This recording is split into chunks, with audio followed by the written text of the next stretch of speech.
I've been. Oh, you have a here booth and here? there. Yeah, we have a booth. So of course our booth is Are you near us? biggest event here. But Of course. even the show looks a little slower. It's much more quality people Yes. this year. People that come here, they know what they want, and they're right to the point. They're not scouting, they're not learning, they know what they do. People, they have enough experience already in this industry. So I'm happy with everybody I met this year. Quality over Hopefully. quantity. Absolutely. And hopefully I'll have an hour or so to go around the show to see who's there. You Well, you will. came by and saw us, which that's good. Yeah, yeah. How far are you from us? Yeah. 2 rows, so Oh. not much. Yeah. We should go visit him. And George is one Of of our course. biggest supporters too. He, Yeah. believed in our podcast since day one. One of our sponsors starting. So hold this because you were part of that. Yeah, there you go. Look at George. Woo! And he Believed in us when we first started out.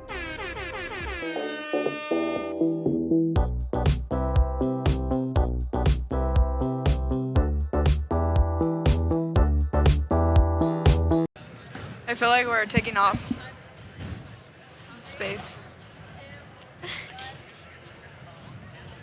We are back at Mita Unshackled with another episode of Mita Unshackled. We are back at MJBizCon with another episode of Mita Unshackled. I was confused because we got a new producer down there that's like starting us off for the first time ever. Producer in training, Destiny. So I am here with our co-host for today's show, the wonderful Rita Valenzuela. Rita from Mita. Nice to see you. Go for it. And we are pleased to introduce you to a couple more of the celebrities, individuals, the type of people that you meet here at MJBizCon, old friends of mine. So we're going to talk a little bit about them, a little bit about their company, a little bit what they've done. We're going to go through that quickly.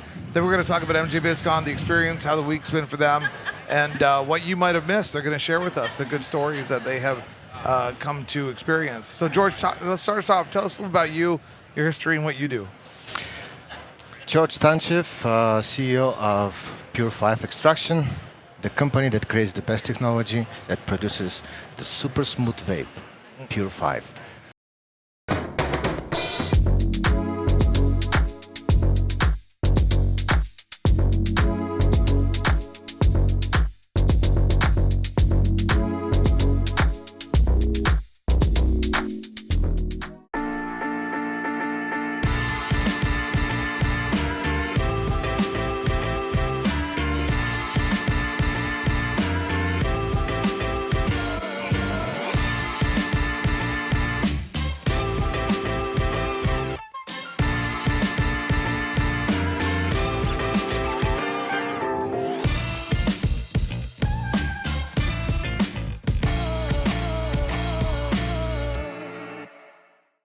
So what we do usually, that technology brings all the terps, cannabinoids in a full, complete strain-specific profile. We bring the experience as being in the wine industry, tasting different varieties. It's and then bringing the experience back to the customer. And how did you get into this? Well, we've been in the fragrance and flavor for 26 now years, and the last 10 in cannabis. We've been approached in a trade show, natural, organic trade show, to look into the industry and create a technology for that industry. So evaluated everything that is state of art at the time. It was 2014, I believe, when we did that, and we created now a full portfolio of machines. Okay. That's excellent. I love when companies from outside the cannabis industry recognize the opportunity and bring their technology and make better products for the cannabis industry. That's a good theme and usually leads to success, rather than guys within the cannabis industry trying to create things that they know nothing about. They've never been an engineer or any of that kind of stuff. So how's that's worked out well for you? Absolutely. That's why we bring the best taste and flavor out. Pure 5 means purity in 5 senses. We challenge the perception. We bring the naturality, no solvent, no heat, no chemicals into the process. Everything natural, 100% natural to the customer. Excellent. Well, we really appreciate you being here. We'll talk a little bit about your MJBizCon experience in a second. Let's jump over to Mike. Yeah, so Mike Amudo. I recently signed on to work with the National Association of Cannabis Businesses. Still learning how all the ropes there. So, but what I've been really working on for the last several months is the Equity Workshop Tour. which we flew underneath the Minority Cannabis Business Association (MCBA) banner. And so that's been, I do a lot of advocacy work basically, and advocacy work and trying to create an equitable industry means a lot of different solutions, right? It's a very holistic approach. There's policy work, advocacy work, bringing people to the same table. I get to work with you sometimes here and there when we do all the different things with the different associations. And then there's also the business side of it, right? Making sure that we have proper ecosystems to be able to operate properly and to be able to get together. So in a nutshell, that's what we do, really bringing people together and bringing people together around advocacy and advocating for, a more equitable industry. And that's equity and equitable and social equity and how that works are such complicated themes. And I do want to get into that. We could talk about that. We could write dissertations about that. We could talk about that for hours. Well, that's awesome. So you're now working with the National Association of Cannabis Businesses. And we are big supporters of all organizations, MPP, NORML, NCIA. We like collaboration, the more the merrier kind of thing. How do people reach out to you about that, about the National Association of Cannabis Businesses? Best way is on LinkedIn. Just reach out to me, Mike.Amudo, L-O-M-U-T-O, on LinkedIn. Or, sorry, Mike.Amudo will be my email. Mike Amudo on LinkedIn, and then, we can go from there. So what have you guys found at MJBizCon this week? What have you found interesting? Any good stories? Anything different that from last year's show? What are your impressions? I haven't had a chance yet to walk across the whole show. I've been. Oh, you have a booth here? There? Yeah, we have a booth. So of course our booth is are you near biggest us, event here. But Of course. even the show looks a little slower. It's much more quality people Yes. this year. People that come here, they know what they want, and they're right to the point. They're not scouting, they're not learning, they know what they do. People, they have enough experience already in this industry. So I'm happy with everybody I met this year. Quality over quantity. Absolutely. And hopefully I'll have an hour or so to go around the show to see who's there. You You will. came by and saw us, which that's good. Yeah. How far are you from us? Yeah. 2 rows, so Oh. not much. Yeah. We should go visit him. And George is one of Of our course. biggest supporters too. He, Yeah. believed in our podcast since day one. One of our sponsors starting. So hold this because you were part of that. Yeah, there you go. Look at George. And he Believed in us when we first started out. We didn't have much, of a following yet. Obviously, we were starting out our podcast, so we really appreciate that. And that's now we your have award, an too. award, and he's an honorary co-host as well. Yeah. Oh yeah, I even went to the co-host Yeah, experience with you. that's fantastic. Any good Ooh, stories? George. Any good stories? Any good drama? Any good parties that you went to that you want to Yeah. talk What were your about? favorite after parties that you've gone to? How much time we have? It's been we went to quite some parties and met interesting people. I'm not. I don't. MJBiz is famous for that. You have like 20 parties announced, and there are like 200 more that are happening simultaneously. So unless you network, you find like it's. You can't go wrong with a chandelier bar after yeah. hours. Honestly, that's where you meet the most people. From my experience, MJBizCon. I mean, people are a little, drunk, but sometimes those are the best relationships you build.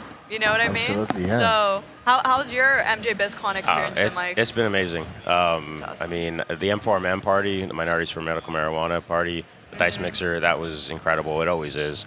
Everybody there is just, you just feel like everybody's like a good person and like in the industry like because they're family. family. Yeah, it's and that's what this show has felt like to me, honestly, like a family reunion 100%. almost, like just being able to run into everybody that I love. Like, I mean, you guys here, it's just, I don't know, it's been an incredible experience. I mean, it's an ever-changing market. It's like we're all learning as we go because this hasn't been done before.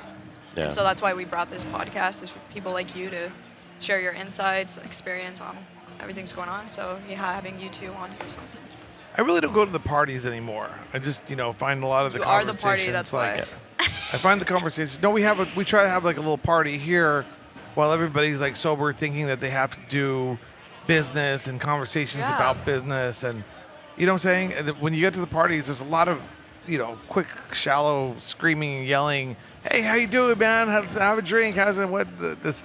Yeah. Well, it's why I like going to the places where the folks that you really want to see are going to be there. Yeah. Because then the shallow, hey, what's going on? At least feels like, again, like I said, more like family reunion where it's like, hey, it's really great to see you. Yeah. You know? And I guess it gets. I guess in my perspective, it gets worse as you go through the night, and people get more drunk, and then it like hit 11 p.m., 12 a.m. At that point, it's a shame to be a bar. That's honestly like why it's like family though, because you've seen them like that, and then you do business with them, right? Like I feel like that's part of the relationship experience, and I like to personally meet people I know.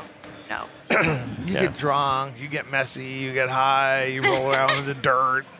You wake up in the morning, you put a suit on, like, hey, what's up, bro? So what was your guys' first year at MJBizCon? I don't know, 5 years ago, something like that. I don't remember exactly. What would you like? How would you compare like the first year to this year? I think for me, it's really more about, I know more people now that are here, and so my experience continues to evolve and change. I don't know as far as how the whole thing has gone. I mean, it's crazy. It's madness, right? It's like how many dozens of thousands of people are here. And I think the more the people that you end up knowing, it's easier to kind of navigate and be able to, like to your point, network and go to the right spots and be able to do meetings with people on and off the floor and all that kind of stuff. Do you want to answer the same question? Yeah. Yeah, well, we've been pretty much with MJB since the very first show they made. First couple of years in Rio. Was, you were at the Rio? Fractionated many different buildings. It was much more difficult to get exposed. So they moved it to convention center, so here is much better space and much better exposure. Absolutely. Easier flight. I remember I went to the second one at the Rio, and we started like a conference ourselves, the SWCC Expo. But it's a lot of work, man. Just getting everybody together, it's like herding cats, and it just wasn't worth it. I was like, this is not a Oh, okay, yeah. Sorry, he's providing sound effects. Didn't connect me. This is not the business that I want to get into, But they do a good enough job here at MJBizCon. We like working with them. Yeah. And we'll be back next year. Are you coming back next year? Sure.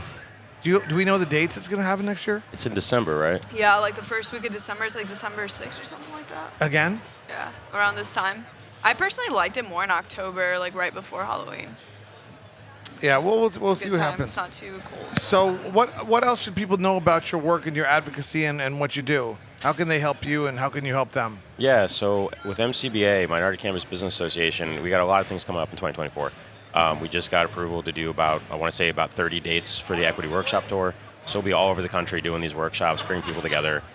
Looking at doing some other events as well, lobby days. So, however people can support, whether that means coming out, whether it means sponsoring, of course, with ours, of course, trade associations, nonprofits, we need 100%. support that way. But also, by bringing the energy, by bringing the expertise, by bringing the network to things like lobby days, things like these equity workshop tours, and plugging in online, we'll have a lot more Zoom calls and things like that as well. So a lot of good stuff coming down the pipeline. And you guys have a lot of content online available for educational purposes? I'm not honestly sure about that part. I'm just kind of becoming part of the MCBA family, so to speak, officially. So I'm still kind of learning the ropes behind the scenes in that way. So I'm not sure about that. Okay, cool. But your previous organization does, right? NCAA, yeah, we created a lot of content, especially on the equity side of things. And the Minority Cannabis Business Association, the Minority Cannabis, what's that group called? MCBA. MCBA. They have a lot of content online, right? I think so, but I'm not. I can't speak to that. Yeah. Okay, cool. Yeah. And what about you? I had an interesting question in the backstage from Mike, and he asked me, where do you see the industry in 5 years? So that's pretty much how do I see myself in 5 years.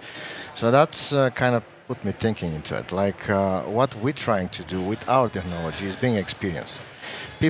I'm looking at this industry as a gourmet industry.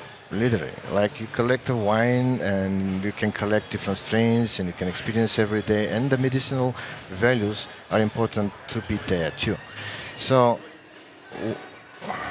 I see that the industry is going to be really into the boutique and beside pharma, because then we're going to have pharma into the legal side and they're going to be making some medicine. But beside the medicine, we're going to have a boutique products, strain specific experience, literally into the gourmet. So that's what our strengths are in putting best flavoring, best experience to people, and literally making this plant pleasure to everyone. to use. And where are you going next, Jerome, after MJBizCon? Are you done for the year? Damn, I just came back from Brazil, from Colombia, from Prague. The last You. couple of months, I've been going all over the world. And I said, enough for this year. So I have one more trip, and that's going to be over. The next probably is going to be Germany in March. Oh, that's right. Yeah. So ICBC. Guten Tag. She meows and she knows German. Nein. That's talented. What about you? What's your next event? I think we're starting the equity workshop tour up again at the beginning of March is the dates that we're looking at. Yeah. So we'll actually be in Phoenix end of March, beginning of April, something like that. Definitely we'll let you know about that. Nice. Yeah. Yeah. Well, we look forward to seeing you in Phoenix. I know you live in Phoenix as well, so we look forward to seeing you there some more. Any closing thoughts for the audience? Anything else you want to know about you? Just, the thing is, if you connect with me, let's just keep building and collaborating. I love what you said at the beginning here about the collaborativeness. We need more collaboration this year. 2024 is going to be a lot better when we really collaborate a lot more. So I'm excited for 2024, what's coming up. Excellent. Well, any way we can help you, let us know. Absolutely. Well, really look after Pure5. Experience is our main target. So we're going to be releasing a bunch of products next year. And those going to be super smooth vaping and eatable products under the same brand. And what's your website? Pure5Extraction.com. Excellent. You want to close us out?